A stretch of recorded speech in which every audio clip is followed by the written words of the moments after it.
Teologia de Graça, interpretando a vida a partir das Escrituras. It's Romans 1:16. Bom, o terceiro bloco, para mim, é todo o capítulo 7.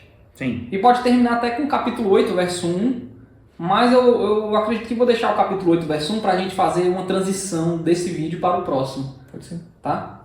Então, vou ler aqui rapidamente, é um capítulo longo, mas ele vai retratar a pregação de Estevão e depois a sua morte. A sua consequente morte. Então vamos lá. Estevão, depois de ser acusado por essas falsas testemunhas, diante do Sinédrio, ele vai então... Esse Sinédrio ouvia muita palavra de Deus, né? Porque todo dia parece que tem alguém lá pregando para eles preso. Foi com Pedro e João, foram com os apóstolos e agora com Estevão. Ali só não se convertia realmente se o coração tivesse muito duro. Porque aqueles homens ouviam pregação toda hora. E bíblica. E é uma pregação cheia do Espírito de Deus. Cheia do Espírito não era uma Santo de pregação Deus. qualquer. Com os textos apontando tudo para Jesus. E lá no primeiro vídeo que a gente gravou do Decodificando, eu falei que uma coisa que me chamava a atenção no livro de Atos eram os Sermões. sermões de Atos. E aqui a gente tem o sermão mais longo do livro de Atos, que é o sermão de Estevão.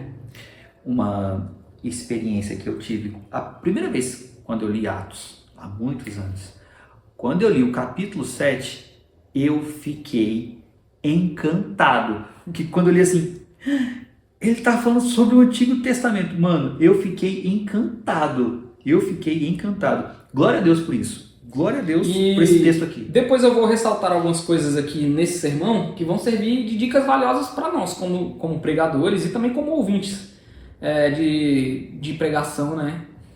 Nós que vamos para a igreja todos os domingos e ouvimos o sermão do pastor, a gente acaba desenvolvendo também uma espécie de análise mesmo desse sermão, né? Habilidade auditiva para poder identificar se o pastor está pregando com fidelidade e de modo bíblico, de modo que aponte o evangelho. Então vamos lá. Atos capítulo 8 a partir do verso 1. 7. Atos capítulo 7 a partir do verso 1. Então o sumo sacerdote perguntou a Estevão. O sumo sacerdote porque ele era o líder do Sinédrio, era o chefe do Sinédrio.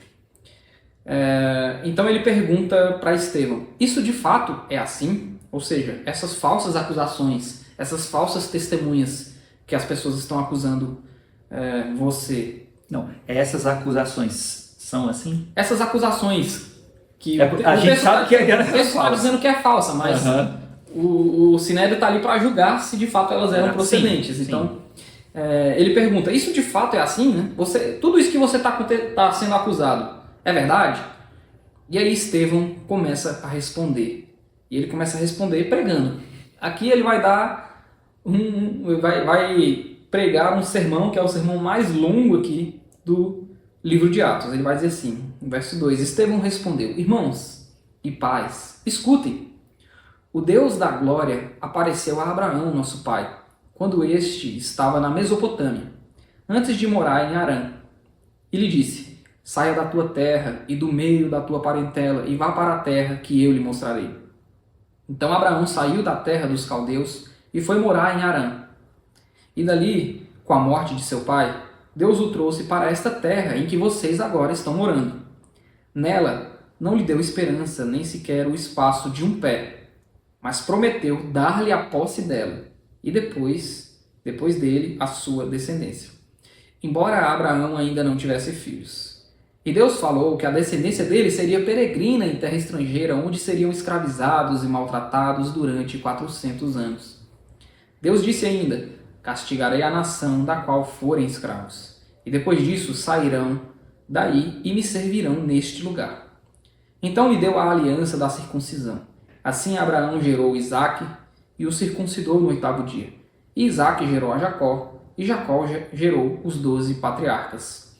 Os patriarcas, invejosos de José, venderam-no para ser levado para o Egito. Mas Deus estava com ele e o livrou de todas as suas aflições, concedendo-lhe também graça e sabedoria diante de Faraó, rei do Egito, que o constituiu governador daquela nação e de toda a casa de Israel. Depois houve fome e grande sofrimento em todo o Egito e em Canaã, e os nossos pais não achavam o que comer. Mas quando Jacó ouviu que no Egito havia trigo, mandou pela primeira vez os nossos pais até lá. Na segunda vez, José se fez reconhecer pelos seus irmãos. E o faraó veio a conhecer a família de José. Então José mandou chamar Jacó, seu pai, e toda a sua parentela, isto é, 75 pessoas.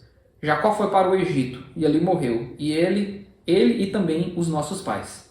Depois eles foram transportados para Siquém e postos no túmulo que Abraão tinha comprado dos filhos de Amor, em Siquém, pagando um certo preço. E quando já estava próximo o tempo em que Deus cumpriria a promessa feita a Abraão, o povo cresceu e se multiplicou no Egito, até que se levantou ali outro rei que não conhecia José. Aqui parece que ele explicou Gênesis do capítulo 12 até o final. E agora ele vai começar a entrar em Êxodo. Verso 19.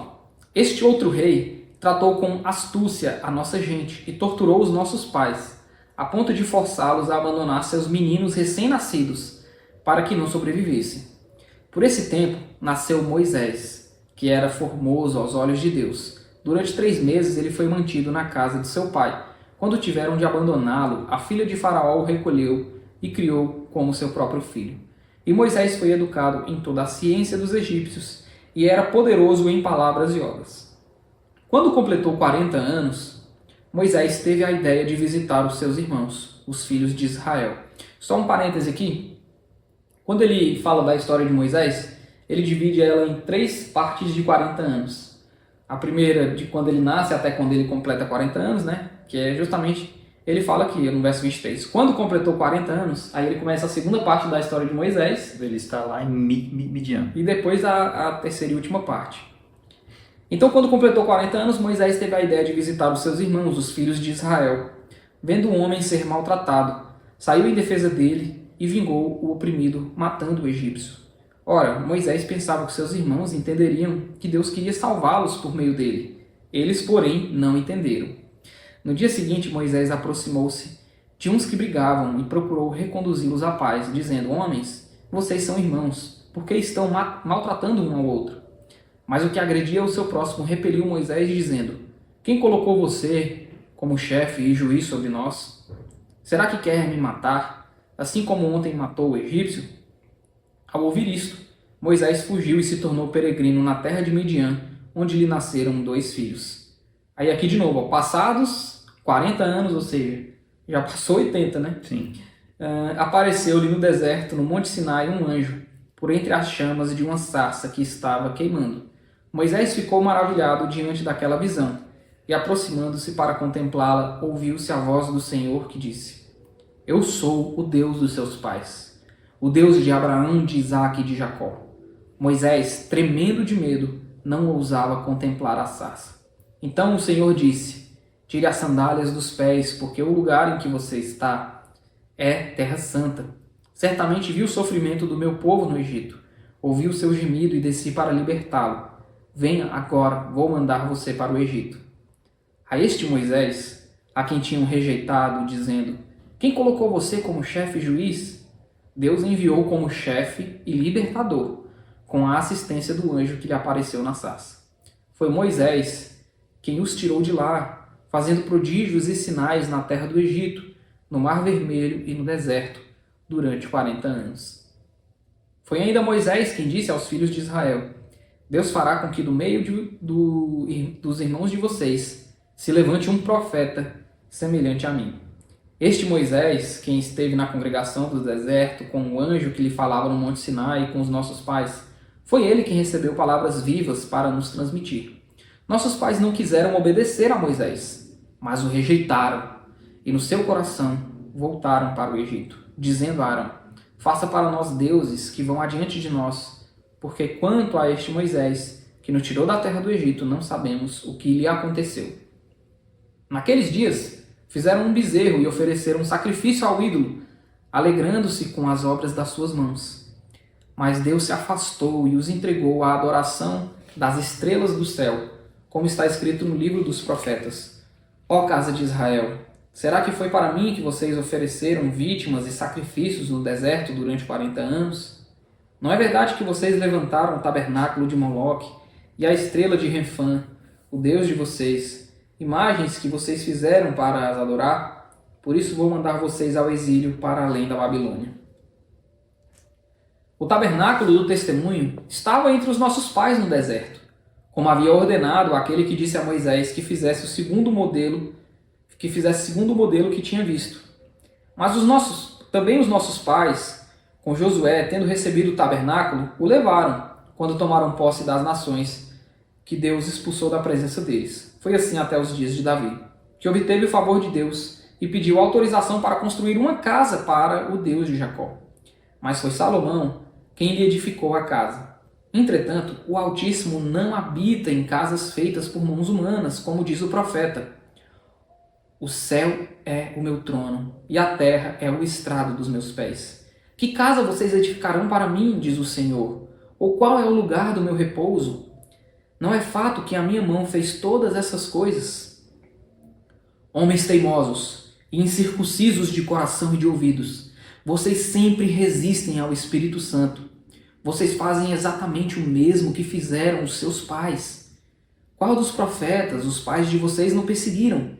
Eles mataram os que anteriormente anunciavam a vinda do justo, do qual vocês agora se tornaram traidores e assassinos.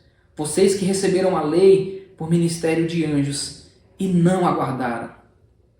Ao ouvirem isto, ficaram com o coração cheio de raiva e rangiram os dentes contra ele.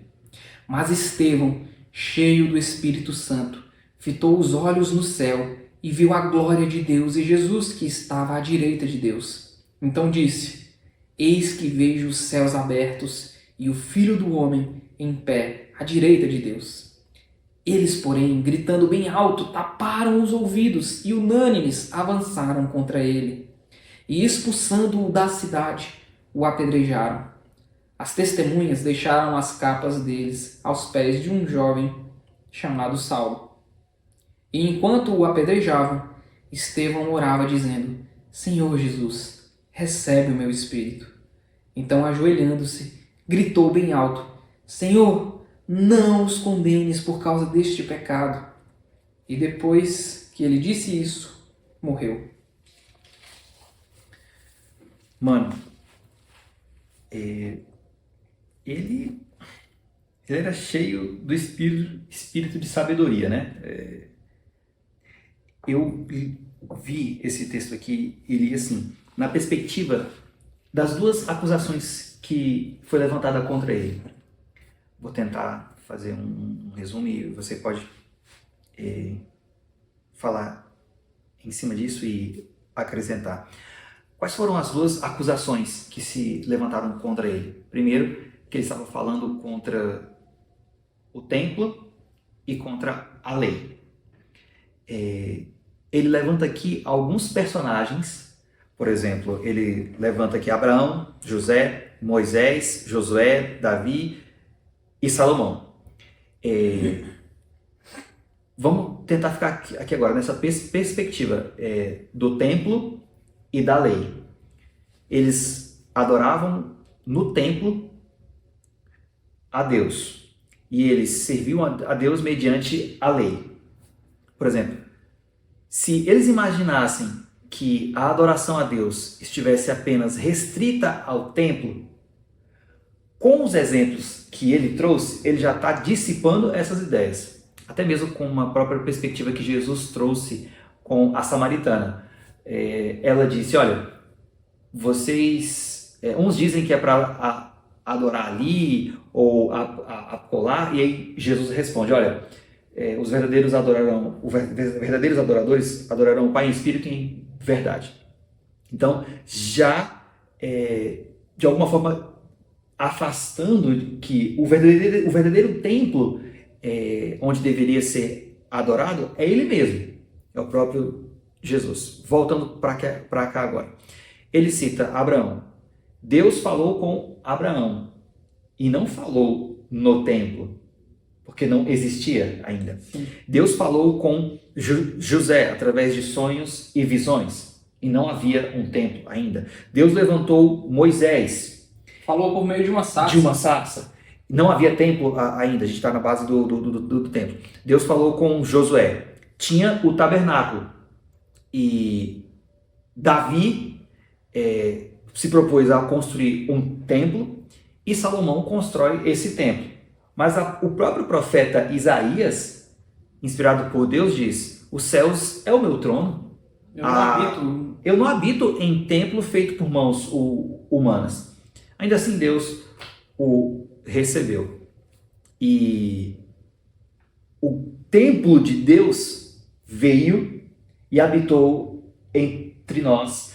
Foi morto e crucificado e ressuscitou ao terceiro dia. Quanto ao templo. Agora, quanto à lei, me veio à mente. Romanos capítulo 3 para o capítulo 4. Os judeus tinham por pai a Abraão. Romanos 3 para o 4. E aí Paulo traz para eles assim: olha, vocês falam que Abraão é o pai da circuncisão, mas para ele a circuncisão foi o efeito do que já habitava nele, que era a fé. Ou seja, então a lei da circuncisão, ou a aliança da circuncisão, é apenas resultado do que já tinha acontecido com o próprio Abraão. E quando Deus entregou a lei a Moisés, o povo rejeitou a Deus com as suas ações. Ou seja, se eles tinham de verdade apreço pelo templo e pela lei, no coração deles, eles não tinham. Sim. Nem pelo templo e nem pela lei. Porque eles rejeitaram tanto o templo de Deus, e aqui eu quero dizer Jesus, e eles rejeitaram tanto a lei de Deus desde o início. Desde o início. Então, o que ele está mostrando para os seus algozes é: olha, o que eu estou dizendo é apenas o que está na história. Sim. Mano, eu achei fantástica esse tipo de construção lógica, levantando esses personagens e o próprio tema, ou os temas, com os quais ele foi acusado. E ele está dizendo: olha, vocês resistem ao Espírito Santo. E aí eles rangem os dentes e em seguida os mata. Eu vi nessa perspectiva, nessa projeção. Legal, interessante. O sermão dele aqui, ele, para mim, é uma aula de pregação no Antigo Testamento para a gente nos dias de hoje, né? Tem até um livro que eu te emprestei, né? Como salvar o seu sermão no Antigo Testamento. Esse sermão de Estevão também é um exemplo de como a gente pode salvar o nosso sermão no Antigo Testamento. Por quê? A propósito, quando eu o li, eu também percebi que eu tenho que salvar o meu sermão no Novo Testamento. Então é muito bom esse livro. Mas aqui é uma aula de tipologia textual, né? O que é tipologia textual? É identificar no Antigo Testamento como que os personagens e as figuras, seja, por exemplo, o templo, o tabernáculo, que mais que ele usa aqui? Basicamente ele usa o templo, que são o tabernáculo, são lugares, né? Lugares. A tipologia, ela vai fazer o quê? Ela vai pegar personagens, pessoas, Davi, lugares, até mesmo objetos, e vai apontar para Cristo. Ele vai mostrar como que essas coisas apontam para Cristo, justamente para que no Antigo Testamento nós consigamos pegar um texto que fala sobre o tabernáculo e apontar para Cristo. A mesma função que o tabernáculo exercia lá no Antigo Testamento é uma função que Cristo vai cumprir plenamente no Novo Testamento. Uma função que Moisés cumpria no Antigo Testamento, Cristo vai cumprir no Novo. Que o sumo sacerdote cumpria, Cristo é o nosso sumo sacerdote. Que José, Abraão, todos esses personagens que Estevão está citando, e também o templo e o tabernáculo, são tipos de Cristo, né? São personagens e lugares que apontam para Cristo e que cumpriam uma função teológica no Antigo Testamento que vai ser cumprida por Cristo no Novo Testamento, né? Um exemplo assim bem simples que ele está citando aqui no texto: homens que foram rejeitados no Antigo Testamento, mas que Deus usou esses homens para salvar o povo depois. Né? Então, por dois exemplos que ele cita aqui. José, que foi rejeitado pelos irmãos, e Moisés, e que foi depois salvação para todo o povo, mesmo após ter sido rejeitado. E Moisés, que foi rejeitado pelo povo do Egito, mas que Deus depois levanta ele como salvador para aquele povo. Então, quem tem essa mesma função é Cristo. Cristo vai cumprir essa função especificamente. Quando ele fala do tabernáculo e do templo, né? Eram formas de Deus habitar no meio do povo, né? E aí, quem vai cumprir essa função de Deus habitando no meio do povo no Novo Testamento? Cristo, quando fala que é o Emanuel, Deus conosco, é o Deus que encarnou para andar no meio do seu povo, para habitar no meio do seu povo. Que tabernaculou. Tabernaculou seria a palavra mais correta, né? Ou seja, habitou entre nós. Então, assim, ele está mostrando que essas figuras e que essas representações do Antigo Testamento apontam para Cristo. E é isso que o pregador tem que fazer quando ele pega um texto do Antigo Testamento. Ele tem que tentar, não importa se é difícil, de fato, alguns textos são bem difíceis, mas ele tem que ir a fundo e ele precisa encontrar como que aquele texto dá testemunho de Cristo. Qual o personagem daquele texto, qual o objeto daquele texto, qual o lugar daquele texto que está cumprindo uma função teológica no texto, que é uma função teológica que Cristo vai cumprir no Novo Testamento. Porque isso é muito importante. O tipo do Antigo Testamento, ou seja, a figura, o personagem, o lugar, o utensílio, ele precisa estar cumprindo uma função teológica naquele texto, que é uma função teológica que Cristo vai cumprir. Por exemplo, Moisés como Salvador, Moisés como mediador, Josué como Salvador, como mediador, ou o tabernáculo como a presença de Deus, como Deus que habita no meio do povo. São coisas que Cristo vai cumprir, como por exemplo a Arca da Aliança, a tampa que é o propiciatório, que era o lugar onde o sacrifício era derramado, era feito, era o lugar onde a presença de Deus estava no meio do povo e o sacrifício, a expiação era feita naquele objeto. Isso cumpre uma função teológica que Cristo vai cumprir no Novo Testamento. Então perceba, toda vez que você lê o Antigo Testamento, ou for pregar, mas se você é ouvinte apenas, não é um pastor, mas um ouvinte, toda vez que o seu pastor estiver pregando no Antigo Testamento, ou você estiver lendo um texto do Antigo Testamento, faça essa pergunta para si próprio. O que esse texto fala de Jesus? Qual a função teológica que esse personagem aqui desse texto, ou que esse lugar, ou que esse utensílio, que essa cidade, sei lá, qual a função teológica que isso aqui está apontando para Cristo? Eu acho que você vai chegar, mas eu sou ansioso e queria que a gente comentasse. O perigo de não fazer isso, ou os perigos de não fazer isso. Então, perceba, Estevão está cheio do Espírito Santo. Ele está pregando por meio do Espírito Santo.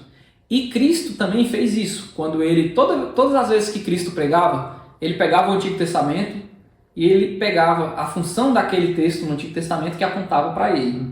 Ele sempre fez dessa maneira, né? Todos os textos dos evangelhos que vão mostrar Cristo pregando, ele está pegando o Antigo Testamento e ele está fazendo uma interpretação daquilo de uma forma que aponte para ele.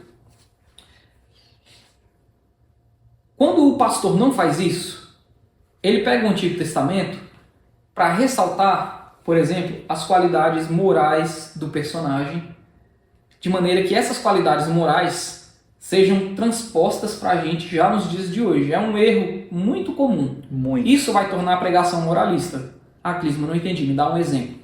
Por exemplo, Estevão está pregando aqui sobre José. Né? Um dos personagens que ele cita é José. Olha só o que Estevão está fazendo.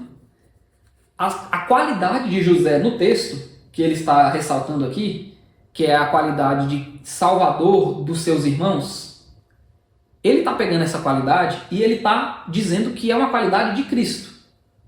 Ou seja, não é uma qualidade minha, não é uma qualidade do Pablo, não é uma qualidade sua. As qualidades dos personagens do Antigo Testamento apontam para Cristo. Todas as virtudes. Então, quando o pregador pega lá no Antigo Testamento e ele fala assim, olha só, 5 maneiras de ser sábio como José. ou bem-sucedido, do calabouço ao trono. São Daria uma pregação, do calabouço ao trono. São tipos de aplicações que não levam em consideração o contexto bíblico, a história da redenção. Então vão ser pregações moralistas, vão ser pregações erradas mesmo, vão ser pregações que não são cristãs. Porque se uma pregação é cristã, ela vai apontar para Cristo. Quando a pregação não aponta para Cristo, ela não é uma pregação cristã. Então esse aqui é o grande perigo. Então você pega lá Moisés e pega as qualidades de Moisés e tenta aplicar essas qualidades para a minha vida hoje. Então você fala assim, olha Pablo, diante disso que eu preguei, você tem que ser um homem tão obediente quanto Moisés, que ouviu a voz do Senhor e obedeceu. Você tem que ser um homem justo como Moisés, que viu os dois homens brigando e tentou apaziguar. Seja um apaziguador como Moisés foi.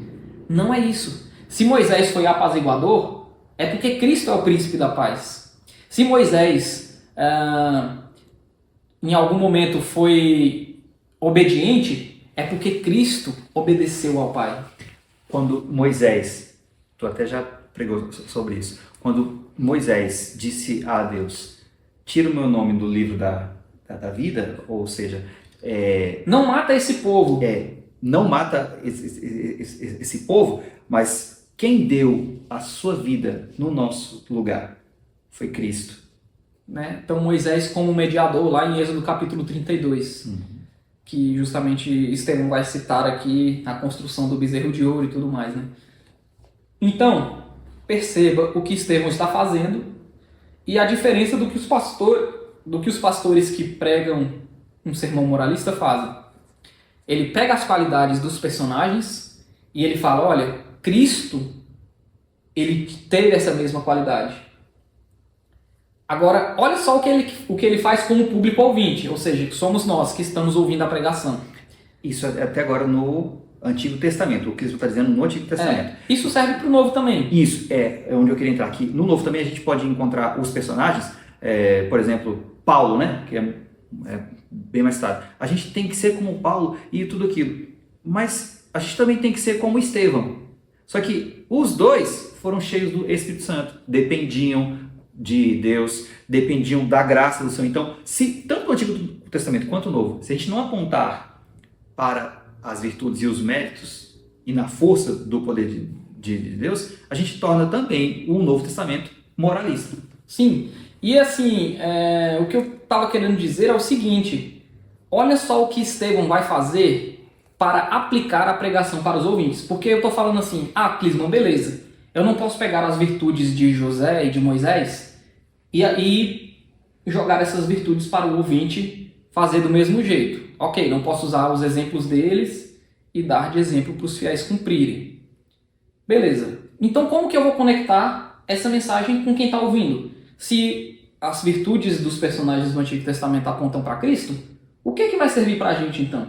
Né? O que fica para a gente? Olha o que Estevão está fazendo aqui no sermão dele. Ele não pega as qualidades. Pelo contrário, ele fala assim, olha, tá vendo? José apontava para Cristo. Ele era um salvador para aquele povo, mas ele foi rejeitado. Moisés era o libertador do povo, mas ele foi rejeitado. Assim como aquele povo rejeitou, vocês também estão rejeitando. Nós estamos na parte ruim. Quando você pega o Antigo Testamento, e aí você vê pecado, você vê traição, você vê adultério, você vê um irmão vendendo o outro, um irmão querendo passar a perna no outro, você vê inveja. Isso aponta pra gente. Isso é que aponta pra gente. Isso é pra gente. Então, quando o pregador que você escuta prega lá no Antigo Testamento que você vai ser próspero como Salomão, isso é um erro. Ele deveria dizer que você tem o mesmo potencial para ser um idólatra e adúltero como Salomão. E que somente por meio da salvação de Jesus Cristo e por meio do Espírito de Deus é que nós podemos tentar não sermos tão ruins quanto Salomão foi. Quando o pregador pega lá em Davi e fala que você precisa e vai ser tão corajoso quanto Davi, que você também vai ser tirado lá do curral e vai ser levantado a cabeça, a posição de rei, foi Cristo quem passou por isso. Foi Cristo que nasceu numa manjedoura e depois de ter sido humilhado, ele foi levantado como o Rei dos Reis. Não foi a gente não vai passar por esse processo. Pelo contrário. O nosso processo é ser potenciais adúlteros, potenciais assassinos, potenciais transgressores da lei. O que Davi fez, que aponta pra gente, foi se apaixonar por uma mulher que não era dele. Era casada. E matar o marido dessa mulher para ficar com essa mulher. Um assassino. Isso aponta pra gente. Porque o nosso coração também deseja fazer essas coisas. Então é dessa maneira que o Antigo Testamento aponta pra gente. Nos mostrando que nós só temos salvação e somos totalmente dependentes por meio de Jesus Cristo. Que nós, para sermos boas pessoas, não vai ser por nós mesmos, mas somente por meio do Espírito de Deus. Então é assim que as coisas do Antigo, que os textos do Antigo e do Novo Testamento apontam para a gente. Não nas virtudes. Tá? Embora a gente queira ser bom, queira imitar Paulo como ele imitou a Cristo, sim, não será por meio das virtudes apontadas diretamente para a gente, não. As virtudes apontam para Cristo e por meio do Espírito nós podemos tentar também ser bons como Cristo foi. Por exemplo, se a gente pegar aqui dois exemplos, né? Abraão. Quem é que não quer ser cheio de fé como Abraão? Mas nós somos muito parecidos com Abraão como mentirosos. Essa é a nossa inclinação. Por exemplo, aqui no caso de José, nossa melhor virtude é ser vaidoso, é querer se autoglorificar na frente dos outros. Essas são as qualidades que mais nos assemelham com estes do que com as virtudes. E outra, se não fosse Deus operando no coração de José, de forma alguma, ele teria mandado matar os seus irmãos. Sim. Passou pelo coração dele, né? Você vê claramente na história que ele não deu o braço a torcer de primeira. Pelo contrário, né? O Senhor comoveu o coração dele para que ele pudesse, de fato, salvar os seus compatriotas, os seus irmãos. Aqui no caso de Moisés, antes, já ouvi, mano, assim, que o mesmo negócio de profecia, né? O mesmo cajado que Deus deu para Moisés, ele está te dando hoje. Só que, na verdade, no mesmo espírito, se não fosse Deus nos guardando, seríamos potenciais assassinos querendo fazer justiça com as nossas próprias mãos e ainda pensando que Deus estava naquele negócio ali. Então, esse tipo de fala que você trouxe aqui é muito importante para a gente poder entender toda a narração bíblica no seu contexto redentivo. Se a gente não olha para a Bíblia apontando toda ela para Jesus, o qual ele mesmo disse, olha, todo o Antigo Testamento, quanto o Novo, o Novo está falando sobre o Antigo Testamento, está falando sobre Jesus. Quando a gente perde isso, a gente perde a mão, perde o conteúdo, perde o que é cristianismo. Aí a gente quer viver numa teologia judaica e não numa teologia cristã, onde a gente quer levar a Arca da Aliança para dentro da igreja, tocar chofar dentro dela, usar aquele manto, né, que eles usam, e isso não faz sentido. E dentro desses perigos é o perigo da moralização, é colocar um peso nas costas dos irmãos, onde nem mesmo Pedro e os seus pais conseguiram suportar, onde está descrito lá em Atos, capítulo 15. Então, o que ele faz aqui de pregação, né, no Novo Testamento. Não só aqui, mas se Deus nos der a oportunidade de decodificar Hebreus é o Antigo Testamento, em especial a parte de Levítico, sendo interpretado à luz de Cristo. Então, se a pregação, como Cristo disse, não te conduz a Cristo, não é uma pregação cristã. E assim, agora voltando para o texto e para o sermão, né, de Estevão, eu percebo um parênteses muito bom e Sim, claro. necessário. Viu? Não, e a gente está explicando o sermão dele de certa maneira também ao falar sobre isso. Mas assim, todo sermão precisa ter uma ideia central. Né? E a ideia central do texto aqui de Estevão, do sermão de Estevão, é a seguinte: a rejeição de Cristo. Né? O tema central, se você for observar, ele vai utilizar José como exemplo, Moisés como exemplo, o tabernáculo como exemplo, porque ele vai dizer assim: Deus fez o tabernáculo, mas vocês preferiam adorar outros deuses. Ou seja, própria lei foi rejeitada. A lei foi rejeitada, o tabernáculo foi rejeitado, o templo foi rejeitado. Ou seja, eles estão mostrando que, embora aqueles homens dissessem que amavam a Deus, amavam o templo, e estavam acusando Estevão justamente de transgredir aquilo que eles amavam e adoravam, Estevão está mostrando que, pelo contrário, durante toda a história de Israel, Deus foi rejeitado por meio dos seus profetas, por meio dos seus líderes, por meio da sua presença representada no tabernáculo e no templo. Deus foi rejeitado e aqueles homens escolheram outros deuses, aqueles homens escolheram outras pessoas, bezerros de ouro. Ele vai citar outros deuses aí, Moloque, Renfã.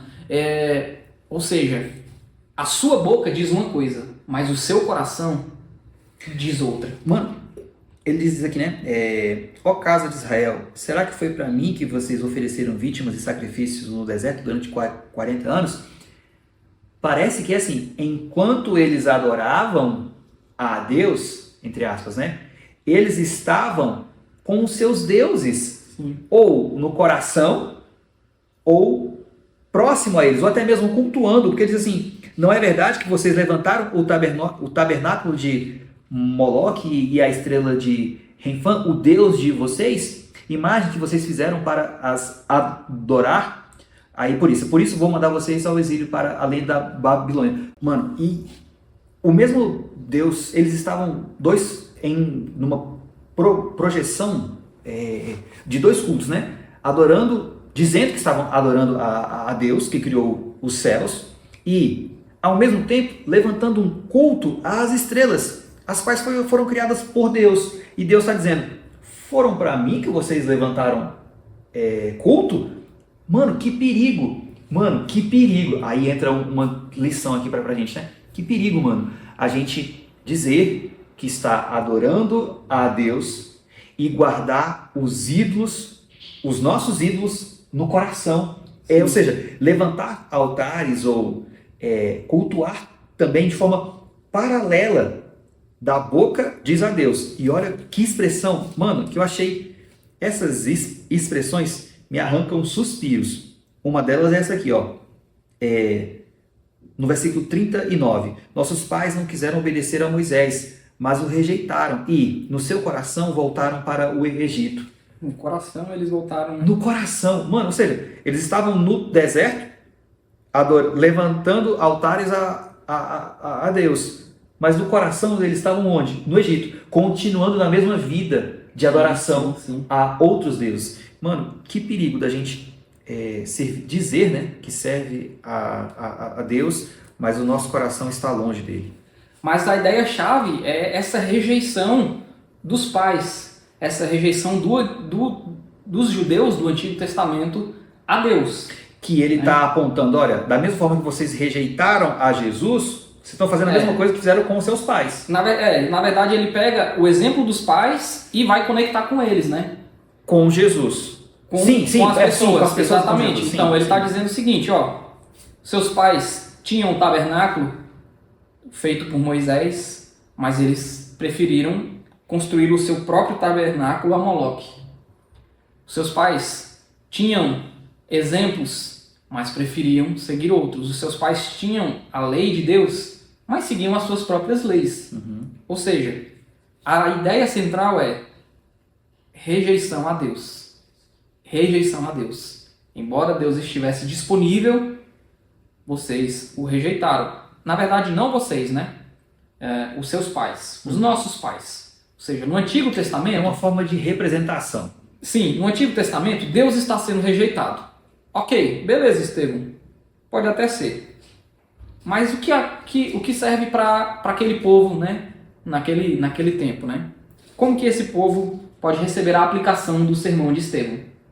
E aí Estevão faz essa aplicação de forma perfeita, que é o que o pregador deve fazer hoje, né? Como conectar o texto que ele está pregando com aqueles ouvintes. A audiência. E aí ele pega e faz essa conexão perfeita. Porque também um erro do pregador é o seguinte: explica o texto de forma perfeita, vai lá na exegese e tal. Perfeito. Fez uma explicação tremenda. Mas na hora de aplicar, ele não conseguiu fazer a aplicação para o ouvinte. E Estevão está mostrando que nós temos que fazer essa aplicação para o ouvinte. Agora, eu acho muito interessante, mano, porque a pregação atual, ela é, como eu posso dizer, ela é uma hiper aplicação. É como se o pregador, ele pega o texto, ele não explica direito o texto, nem explica muito bem. Na verdade, ele nem explica algumas vezes. Às vezes ele não pega nenhum texto, só lê um versículo lá qualquer. E ele vai gastar mais ou menos 40 a 50 minutos aplicando a vida do ouvinte. Só que ele vai aplicar a vida do ouvinte, não é o texto que ele leu ou que ele deveria ter pregado. Ele vai pegar aquilo ali e ele vai começar a dizer palavras terapêuticas que vão de encontro ao coração do ouvinte que está precisando de ouvir aquelas palavras. Então ele pega, por exemplo, assim: ah, meus irmãos, tem um texto lá de Isaías que fala assim: eu seguro pela tua mão direita e te digo, eu te ajudo, eu sou o teu Deus, eu estou contigo. Leu, acabou. Não vai nem explicar o que Isaías estava querendo dizer com aquele texto, qual era o contexto, o que aquilo significou para Israel naquela época, nada disso. Ele lê isso e ele fala: e é isso que eu te digo hoje, meu irmão. Eu não sei o que você está passando, mas Deus sabe. Mas ele diz para você, ele segura na tua mão direita, e aí ele começa 40, 50 minutos de hiperaplicação. Ele vai só aplicando, né? E são chamados culto-terapêuticos, Pablo. Por quê? Alguns anos atrás, algumas décadas atrás, a necessidade do povo era dinheiro, né? O Brasil passava crises financeiras, aquela grande inflação ali da década de 90, antes do Plano Real. Então, nesse contexto, se desenvolveu uma teologia da prosperidade gigantesca no Brasil, onde as pessoas precisavam de vencer na vida financeiramente. Isso as falsas igrejas pegaram e falaram: vamos vender Deus por meio de vencer na vida, de falar para as pessoas que elas vão vencer, de falar para as pessoas que elas vão conquistar, de falar para as pessoas que elas vão prosperar financeiramente. Isso causou um boom no Brasil, né? Igrejas fizeram a sua vida inteira e arrecadaram bilhões de reais por meio desse discurso, né? Mas olha, para você vencer na vida, você precisa ofertar aqui e tal, você precisa contribuir assim e tal. Ok, isso é um discurso batido hoje em dia, Paulo.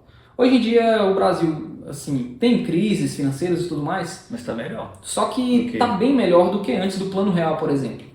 Qual que é a doença do século? A depressão. Né?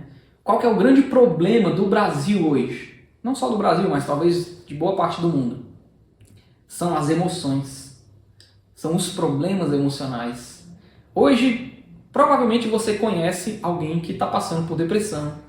Alguém que... Ansiedade, crise. Que tem ansiedade, síndrome do pânico. Alguém que... Tristezas profundas e prolongadas. E o que é falar sobre coisas negativas hoje não faz bem para essas pessoas. Elas precisam de ouvir coisas positivas. E qual que foi a sacada das falsas igrejas? O discurso da prosperidade já está batido. Nós vamos pegar agora um discurso terapêutico, um discurso coach, um discurso de incentivo, de palavras que vão ao coração do ouvinte, palavras afáveis, palavras que vão tentar de alguma maneira, mesmo que seja supérflua, mesmo que seja algo que não é duradouro, mesmo que seja como uma pílula de remédio, que apenas tira dele ali um sentimento negativo por algum momento, que o tira da realidade da vida dura que é essa vida que nós vivemos e o transporta para uma vida de quadrinhos, uma vida da Netflix, uma vida do Instagram, uma vida irreal, um conto de fadas. E as pessoas, os pastores das falsas igrejas, pegaram esse discurso agora e fazem uma espécie de terapia no sermão. Então ele pega um texto, não explica esse texto, mas aí a partir desse texto ele vai começar a soltar palavras terapêuticas que vão acalentar a alma, o coração daquele ouvinte, de maneira que ele vai sair dali em uma espécie de êxtase, se sentindo bem.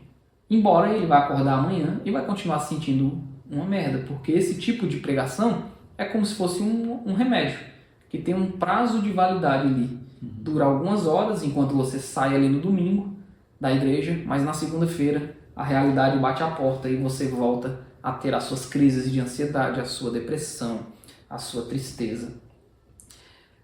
Então, assim, qual que é o exemplo de Estevão aqui?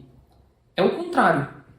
Ele não está trazendo as palavras que o Sinédrio queria ouvir, ele não está trazendo as palavras que aquelas pessoas queriam ouvir, ele está pregando o Evangelho, ele está pregando a obra de Cristo, ele está conectando a Bíblia com a gente no que tem de ruim dentro da gente. E a gente pensa que assim, se a gente falar de coisas ruins, né, sei lá, como pecado, poxa, para que falar de pecado? A minha vida já é tão ruim. E uma das táticas, né, é você suavizar o peso que as palavras têm. Então, não se usa muito, né, a palavra pecado em falsas igrejas. Usa-se o quê? Faltas, deslizes. Sim. E aí, quando você dilacera o significado ou retira o peso que as palavras têm, então fica mais fácil para poder conversar até mesmo com as pessoas. E eu vejo, só colocando um parênteses, mano, que o que Estevão fez aqui é porque ele não tem, ou não tinha, compromisso. Ele até tinha um compromisso na conversão das pessoas, sim. Mas o principal compromisso que ele tinha era com o texto, era com a palavra. E eu vou para além. Estevão está usando palavras duras para esses homens, que vão fazer esses homens ranger os dentes e vão fazer esses homens apedrejá-los. Esses homens vão matar ele agora, logo em seguida, depois do sermão. Eles não vão nem deixar ele terminar o sermão. Quando ele conecta, mostrando que aqueles homens precisavam de Cristo, que aqueles homens precisavam de salvação, que aqueles homens estavam longe de Deus, e a gente fala assim, a gente não pode tocar na ferida, e Estevão toca na ferida, e aí você vai falar, Estevão está errado. Mas Estevão está cheio do Espírito Santo. Estevão não está fazendo isso aqui por maldade. Estevão não tem a pretensão de falar assim, essa geração é muito mimimi, eu vou falar verdades aqui porque ninguém fala. Não, esse às vezes até é um pensamento pecaminoso também, né? Querer, tipo assim, eu vou realmente arregaçar agora. Não, Estevão estava cheio do Espírito de Deus. Mano, e ele usou, no início do seu sermão, olha só, irmãos e pais. Sim. Mano, foi com amor, mano. Foi com ternura que ele chamou. E outra, com ternura, com autoridade, né? Eu não estou dizendo que é todo sermão que vai, por exemplo, denunciar o pecado de uma maneira mais firme. Realmente tem sermão que vai trazer conforto, né? Mas a palavra, ela não é só conforto. E o que as falsas igrejas têm feito hoje é pegar a palavra para trazer apenas conforto, só que é um conforto falso. É um conforto que dura poucas horas, porque depois o ouvinte continua na mesma vida, que é uma vida dura, difícil e que vai continuar trazendo para ele diversos problemas na alma. Para curar a alma mesmo, a gente precisa tomar um remédio que é o Evangelho. E nem todo remédio é docinho, às vezes o remédio é amargo. Mano, só que ele cura de verdade, o Evangelho cura. E para curar, às vezes ele tem que apontar as falhas, né? Tem que tratar com o nosso pecado. Sim. Tem que tratar com o nosso pecado. E aqui o pecado deles era ser incircunciso de coração e de ouvidos. E eu tenho certeza que quando eles ouviram assim, incircunciso de coração, muito provável que eles se lembraram de Jeremias. Muito provável que, Deus queria que o povo circuncidasse o coração. Sim. Deus queria que o povo entendesse que a aliança da circuncisão estava para além do que um efeito físico, ou de uma causa propriamente física, mas era na alma deles. O sinal exterior da circuncisão, que era a circuncisão dos judeus, precisava apontar para algo interior de verdade. Sim. Que é o batismo e a ceia do Senhor hoje. Não adianta de nada a gente batizar e tomar a ceia do Senhor E foi incircunciso. se de fato o nosso coração não está em Cristo, se de fato nós não nascemos de novo. Então o sinal exterior precisa apontar para o sinal interior. E é o que Estevão fala aqui para eles. Olha, vocês são teimosos e circuncisos de coração e de ouvidos. Vocês sempre resistem ao Espírito Santo.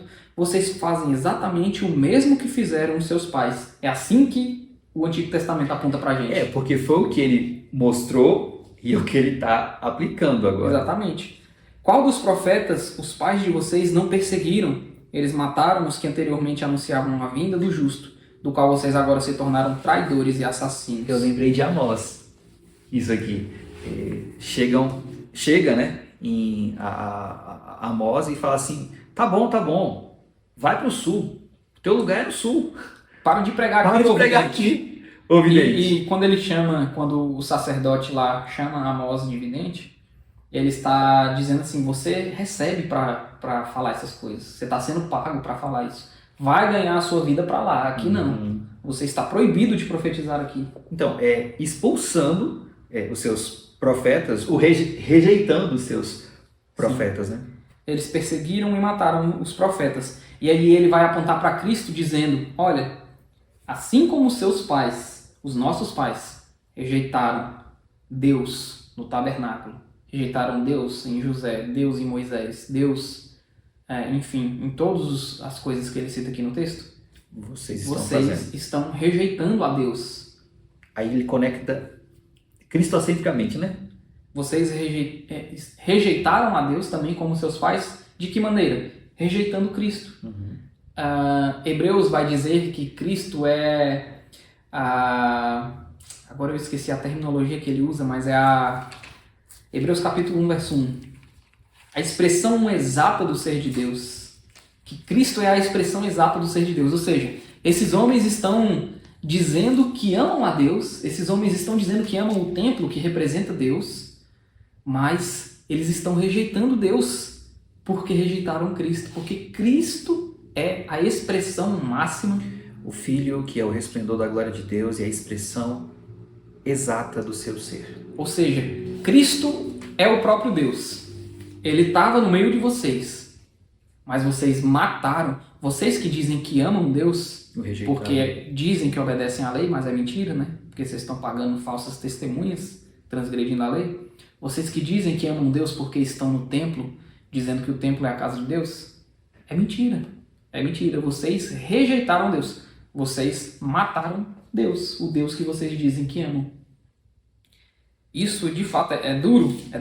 Mano, mas isso pode causar dois tipos de reação. Sim. Arrependimento, reconhecimento das suas falhas, ou o tipo de reação que causou neles aqui. Me lembrou o discurso de Pedro, quando ele pregou nas duas vezes, né? A primeira, ele fala tanto para a sua primeira audiência quanto para a segunda, dizendo que, olha, vocês mataram a Jesus.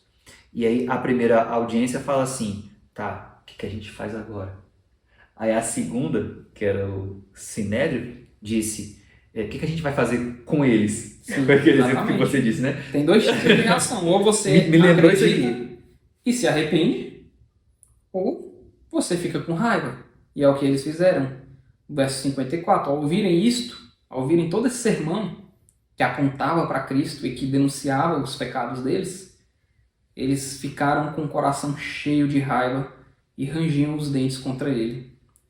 Mas Estevão, cheio do Espírito de Deus, fitou os olhos no céu e viu a glória de Deus e Jesus que estava à direita de Deus. Então disse, eis que vejo os céus abertos e o Filho do Homem em pé à direita de Deus. Eles, porém, gritando bem alto, taparam os ouvidos e unânimes avançaram contra ele. E expulsando-o da cidade, o apedrejaram. As testemunhas deixaram as capas deles aos pés de um jovem chamado Saulo. Aqui a ideia não é que foi o Sinédrio que fez isso aqui. Sim. Foi, de fato, aquela mesma multidão que prendeu ele no início. O povo, os escribas, Essa multidão que foi incitada aqui, né? o povo, os anciãos e os escribas, no versículo 12 do capítulo Por quê? 6. Porque o Sinédrio, ele se preocupava muito com a lei romana. Então, assim, você vê isso em Jesus. Se eles quisessem, assim, transgredir a lei romana, digamos assim, eles tinham matado Jesus, né? Sim, mas eles Entregaram ele para Pilatos. Por quê? Você não podia matar um cidadão ali em Roma, ali no Império Romano, e Jerusalém fazia parte desse império. Você não podia simplesmente matar alguém num julgamento religioso, digamos assim. Você precisava levar para as autoridades romanas e ele deveria passar por um julgamento das autoridades romanas. Então, muito provavelmente, quem matou Estevão aqui não foi o Sinédrio. Foi aquele povo. Foram essas pessoas. Que o arrastaram para o Sinédrio. Exatamente. Tanto que eles tiram ele do Sinédrio, expulsam ele da cidade, porque a lei dizia, engraçado, né? A lei dizia que o apedrejamento tinha que acontecer fora da cidade, ou seja, fora do arraial. Então, eles expulsam ele para fora e matam ele a pedradas ali naquele lugar. Eu li que pode ter acontecido, né, de duas formas. Ou o arrastaram para fora da cidade, sim, e houve o apedrejamento. Nesse contexto pode ter tido dois cenários, né? Um, que o arrastaram e o apedrejaram em plano, né? Sim. E o segundo é que o levaram, né? O levaram para um penhasco e o arremessavam de lá. Aí perguntavam assim, tá vivo? Tá vivo. Então, jogava pedra nele. De qualquer forma, no final, ele foi morto e apedrejado, né? Agora, por causa do Evangelho. Por causa do Evangelho, sim. E aqui é o primeiro mártir da igreja, né? A gente vai ver depois na história da igreja que foi o primeiro de muitos. Infelizmente, porque alguém disse que o sangue dos mártires é a semente da igreja. A semente da igreja. Então, aprove o Senhor que acontecesse dessa maneira, que a igreja crescesse por meio dessa perseguição, né? Mas a atitude de Estevão, desculpa, eu não estou querendo aplicar de novo a atitude de Estevão diretamente a gente, mas a fé que Estevão tinha por meio do Espírito de Deus, o Espírito de Deus estava tanto dentro desse homem chamado Estevão, que mesmo sendo apedrejado, ele tem uma oração semelhante à de Jesus. Perdoando os seus algozes. Se tem algo que o Espírito de Deus quer fazer na gente, é nos tornar tão parecidos com Jesus, a ponto de até na nossa morte a gente orar para os nossos inimigos. Senhor, não os condenes por causa deste pecado. Sim. E depois que ele disse isso, morreu. Esse é o objetivo do Espírito de Deus em nós, sabe? O Espírito de Deus quer convencer-nos dos pecados? Quer. O Espírito de Deus quer nos transformar em novas criaturas? Sim. Qual a finalidade de tudo isso? Nos tornarmos tão parecidos com Jesus, assim como o Espírito de Deus fez com que esse homem chamado Estevão se tornasse tão parecido com Jesus a ponto de viver praticamente aquilo que Jesus viveu. Um julgamento falso, com falsas testemunhas diante do Sinédrio, e depois morreu como Cristo morreu, mas até mesmo na sua morte ele orou pedindo que o Senhor perdoasse os seus assassinos. Mano, em 2 Coríntios 3:18 diz assim: e todos nós, com o rosto descoberto, contemplando a glória do Senhor, somos transformados de glória em glória na sua própria imagem, e como pelo Senhor, que é o Espírito. Se não for para nos tornar em semelhança à vida de Jesus e seguindo os seus passos, é claro, reconhecendo todos os nossos pecados e a corrupção que eles ainda nos influenciam, mas pelo poder do seu Espírito, ele nos dá capacidade para poder pregar de forma bíblica, anunciar o Evangelho, e nesse anúncio as pessoas terão dois tipos de respostas, ou o arrependimento ou a raiva, né? O que a gente faz, o que a gente vai fazer com vocês. e em semelhança de sua vida, morte, vida, rejeição e morte, né? Então, Sim. Aí só pelo Espírito mesmo, mano. Você vai falar assim pra mim, Clisman, meu Deus, mas é muito difícil ser assim, né? Cara, Estevão foi fora da curva e tal. Ele era um homem. Isso aqui foi o poder do Espírito na vida de Estevão. E aí, se foi possível para Estevão viver esse tipo de coisa, pra gente também é possível, sabe? Nossa, Clisman, eu vou ter que orar pelas pessoas que estão me apedrejando, me matando? Sim, é isso. Quando nós sofremos algum tipo de perseguição, seja na família ou no trabalho, o que a palavra do Senhor nos manda? Orar por todos, seja pelos nossos amigos ou pelos nossos inimigos. O que a Bíblia fala é para a gente orar. A gente não chegou ainda ao apedrejamento ou à morte, mas o princípio fica, mano. Olha o que Jesus ensinou. Orar. Amai os vossos inimigos e abençoai aqueles que os perseguem. Olha o que Estevão está fazendo aqui na sua morte. Está cumprindo. Ele está amando essas pessoas. Está cumprindo. E abençoando essas pessoas. Então, assim, ok, não vai chegar ao ponto de você morrer apedrejado. Mas se você está sendo perseguido, apedrejado, sei lá, se tem alguém falando mal de você, falsas testemunhas estão sendo levantadas contra você, eu sei que para você pode parecer impossível, mas por meio do Espírito de Deus, você é capaz de amar essas pessoas, de perdoar essas pessoas, de orar por essas pessoas, as abençoando. É isso que o Senhor quer de nós, por meio do Espírito dele, nos tornar parecidos com seu Filho. Isso mesmo. Fim. Eu termino por aqui. A gente já fez aplicações durante a explicação. Meus irmãos, que Deus em Cristo abençoe vocês e recomendamos que vocês assistam aos outros vídeos e caso vocês tenham algum outro tipo de comentário ou pedido, escreve aqui pra gente sugestões. A gente está aqui de forma ainda inicial, engateando, mas a gente tem apresentado o nosso coração ao Senhor e pedimos a Ele que nós sejamos fiéis na exposição da sua palavra para a edificação da sua igreja. Então, se você faz parte da igreja de Jesus, a qual Ele comprou, então recebe todo esse tipo de alimento aqui e distribui também para outras pessoas. Compartilhe coisas boas que são o Evangelho do Senhor. No mais, que Deus os abençoe. Em nome de Jesus. Amém. Amém. Fique com Deus, que o Espírito de Deus possa te tornar cada dia mais parecido com o Filho dele, nosso Senhor Jesus Cristo. Amém.